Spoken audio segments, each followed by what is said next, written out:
Vamos agora passar para a segunda fase. Eu vou fazer a mesma pergunta para que cada um exponha o seu ponto de vista.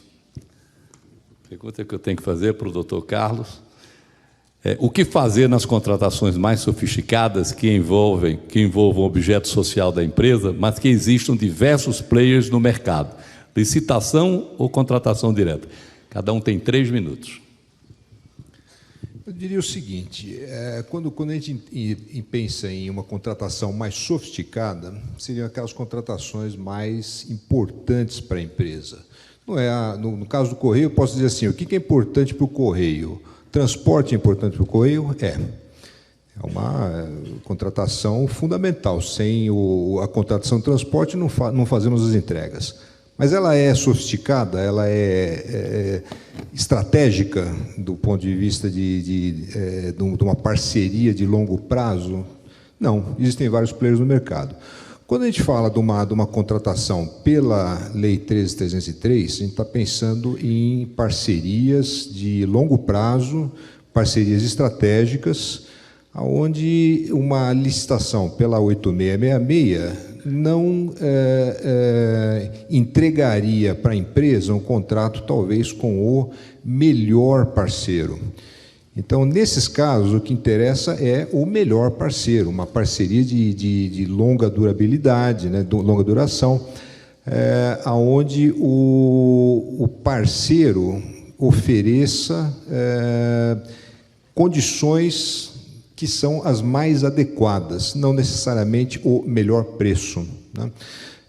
Então, assim, um parceiro que permita a empresa crescer, permita a empresa ser sustentável, né? É muito diferente do que um parceiro de um contrato que pode ser renovado durante seus 60 meses e, findos esses 60 meses, pode ter uma prorrogação excepcional ou uma nova licitação.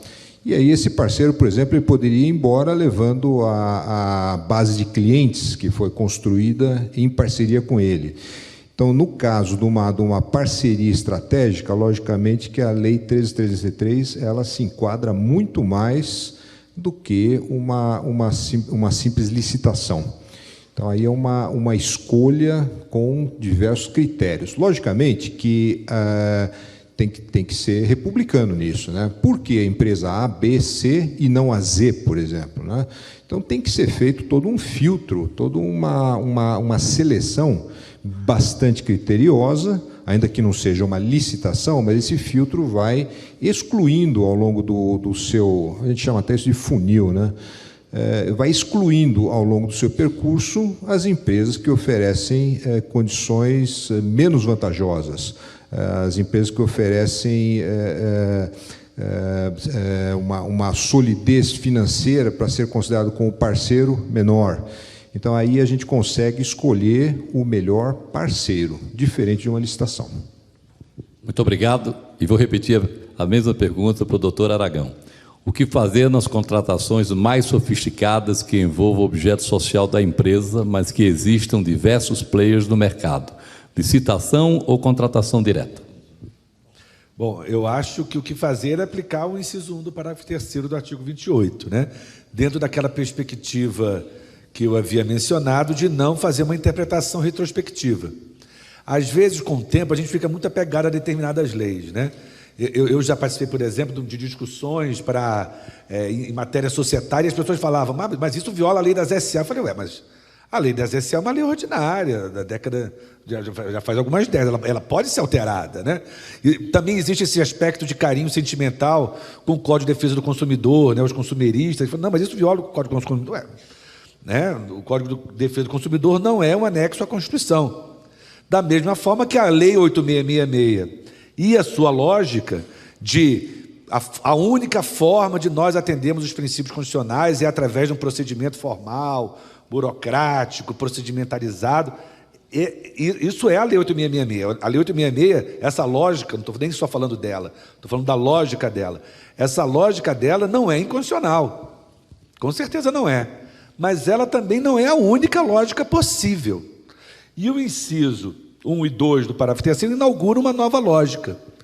E aqui eu acho importantíssimo, e aqui eu proponho uma classificação até, que eu acho que aqui a gente pode assim, materialmente, seriam mais casos de inexigibilidade, mas eu acho que a decisão legislativa foi de criar uma terceira hipótese, uma hipótese de exclusão de licitação, né? Aqui é de não incidência.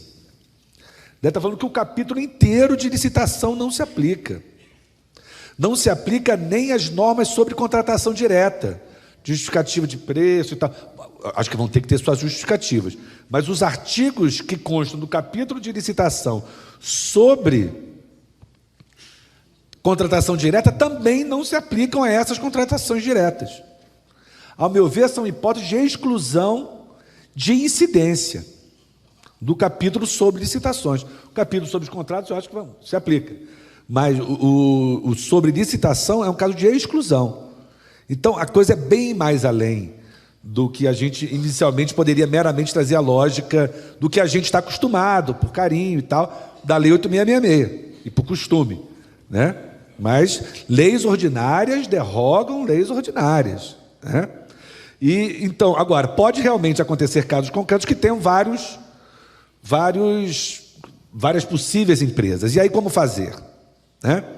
Eu acho que aqui a gente deve se inspirar nas grandes corporações privadas, que eu acho que é a lógica dos incisos 1 e 2, que, ao excluir o capítulo da incidência do capítulo de licitação, como será que a iPhone fez a parceria lá com a Samsung?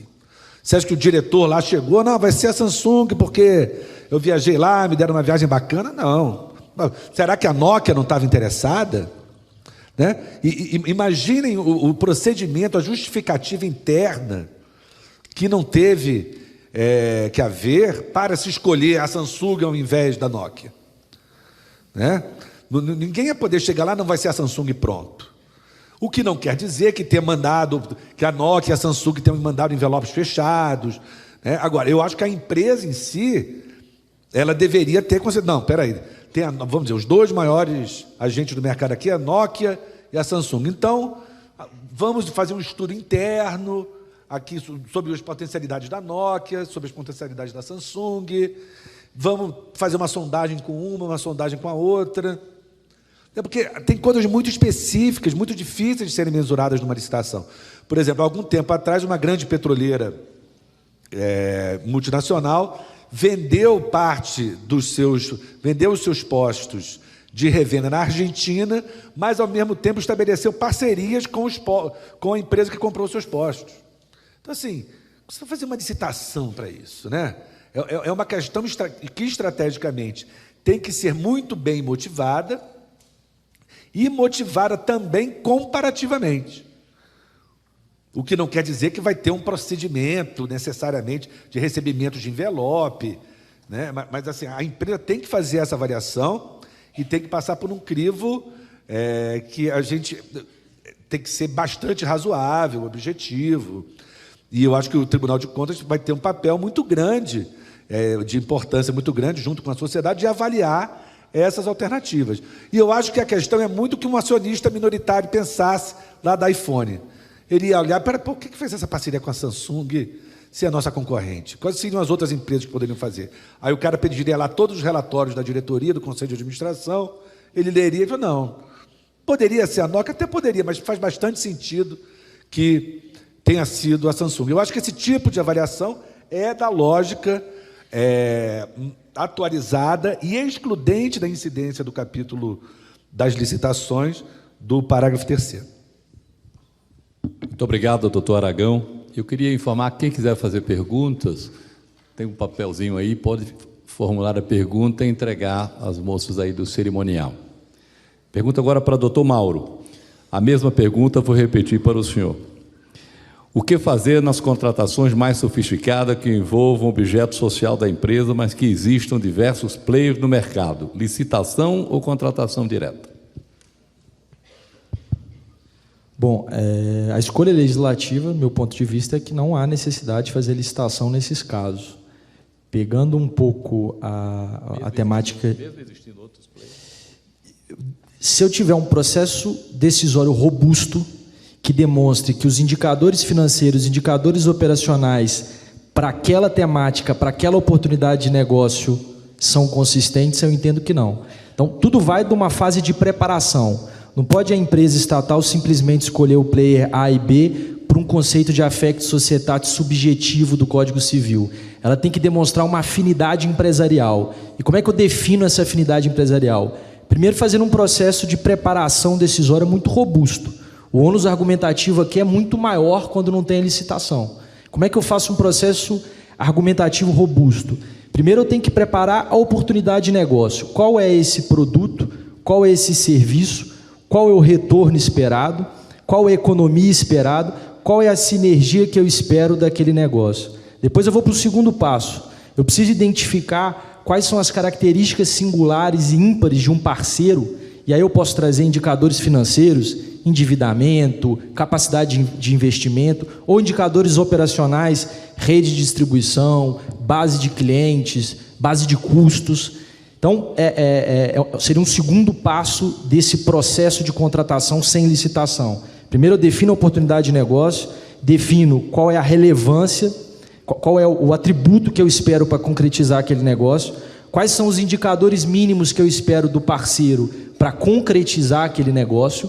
Se eu, nesse universo, né, nessa amostragem de parceiros, eu encontro 3, 4 parceiros que possuem características singulares que permitam concretizar o meu negócio, eu posso abrir um procedimento de consulta de interesse e negociar com esses parceiros.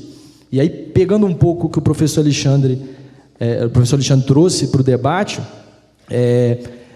vai depender da justificativa e motivação interna à escolha. Eu vou ter que demonstrar que aquele ator, aquele player, com as características específicas, singulares, como eu citei, às vezes rede de distribuição, base de clientes, capacidade tecnológica, foi uma melhor escolha. Então, eu entendo que não seria o caso de licitação, mas eu poderia abrir um procedimento de consulta de interesse dentre aqueles players que perfazem as características e indicadores operacionais, financeiros, que permitem concretizar aquele negócio. Obrigado. Agradeço, doutor Mauro, e faço a mesma pergunta para o doutor Rodrigo. O que fazer nas contratações mais sofisticadas que envolvam o objeto social da empresa, mas que existam diversos players no mercado? Licitação ou contratação direta? Doutor Rodrigo. Bem, eu concordo com meus colegas. Eu acho que o critério de vantajosidade, obviamente, ele vai muito além de preço. E enquanto o Estado empresário, se ativer a questão do preço ou procedimentos formalísticos para apurar a vantajosidade, ele não vai ter condições de competir em igualdade de condições, nem de atingir a vantagem que outras empresas vão atingir, que estão olhando muito além, olhando de oportunidade de negócios, de oportunidade de sinergia, de ganho de sinergia e etc. Então, na atividade empresarial, não só na atividade empresarial, mas sobretudo nela, é preciso ter em mente que a vantajosidade vai muito além do preço. Agora, a questão por se tratar de uma empresa integrante da administração pública, os princípios da administração de impessoalidade, moralidade, devem guiar sua atuação, o que não é muito diferente numa empresa privada, de capital aberto, que tem que representar os interesses do seu acionista controlador, mas também de seus minoritários, a função social da empresa, etc. Então, assim, um procedimento de formação de decisão motivado, com estudos adequados, e, em sendo o caso, em havendo empresas capazes de igual forma atender aquela vantagem objetivada, se fazer alguma forma de procedimento competitivo, alguma forma objetiva, dentro de critérios, às vezes, subjetivos de vantajosidade, desde que muito bem fundamentados tecnicamente, se faria possível e se atenderia esses princípios da administração. Agradeço, doutor Rodrigo.